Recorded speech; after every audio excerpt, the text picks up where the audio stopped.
মন্দির মাঠ থেকে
থেকে এখানে আছেন। মিষ্টি কত আইটেমের আছে এখানে? আমাদের আইটেম আছে আপনার 20 পদের। 20 পদের? হ্যাঁ। দাম কত? প্রকার ভেদে নিচ কত? টোটাল বড় মিষ্টি আছে 500 টাকা পিস, আর আছে 200 টাকা, 200 টাকা, 300 টাকা।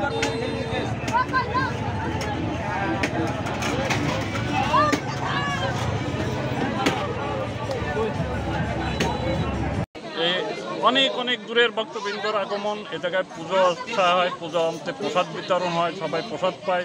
2 দিন পদাবলী কীর্তন হচ্ছে, একদিন ভাগবত পাঠ হচ্ছে, ধর্মীয় যাত্রা ফেলা হচ্ছে, অনেক মোটামুটি আনন্দের আছে। আর এই মিলন মেলায় সবাই আমরা সমান ভাগাভাগি করে আনন্দ, হিন্দু মুসলিম সবাই একত্রিত এই মেলার। কদমতলা এনে যে মেলাটা মেলে এটা 100 বছর 250 বছর উপরে। আমি ছোটোবেলা হইতে দেখি, আমার বয়স 90 বছর। তবে মেলাটা খুব আনন্দ মেলা, এবছর ছোটো হয়েছে, এর চেয়ে বড় মেলাও মেলে। আর দেখা হয়েছে এই মেলায় হিন্দু মুসলমান সবাই আসে, কোনো ভেদাভেদ নেই। এবং এটা খুলনা দা, যশোর দা, নগর দা দোকান আছে, কোনো অসুবিধা হয় না ইনশাল্লাহ। আমি যেটুকু জানি এইটুকু বললাম। আমার নাম মোহাম্মদ আব্দুর রব শেখ, বীর মুক্তিযোদ্ধা, ফ্রিডম ফাইটার। সালে যে এই পুজোটা শুরু হয়, দূর দূরান্ত থেকে অনেক লোক সমাগম হয়।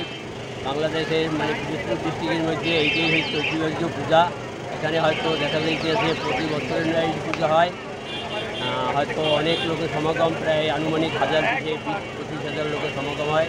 এবং 3 দিন পর্যন্ত এখানে, 4 দিন পর্যন্ত এখানে ধর্মীয় অনুষ্ঠান হয়, কীর্তন হয়, এবং 2 দিন পদাবলী কীর্তন, এবং 1 দিন অন্য অনুষ্ঠান থাকে, পূজা থাকে, এবং অন্ন প্রসাদের বিতরণ করা হয়। হাজার হাজার ভক্তবন্ধু এই প্রসাদ বিতরণ করা হয়।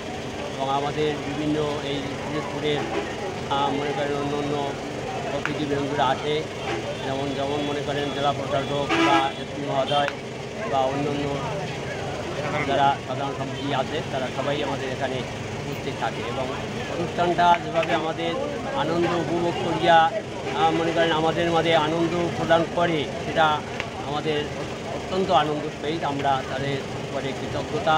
এবং আমরা আশা রাখি ভবিষ্যতেও যেন আমাদের এইরকম ধর্মীয় অনুষ্ঠান প্রতি বছরের ন্যায় আমরা যেন সবাই মিলেমিশে করতে পারি, এবং সব দিকে যেন আমাদের ভালো হয়। মা যেন আমাদের ভালো করেন, মা যেন আমাদের ভালো রাখেন। ধন্যবাদ।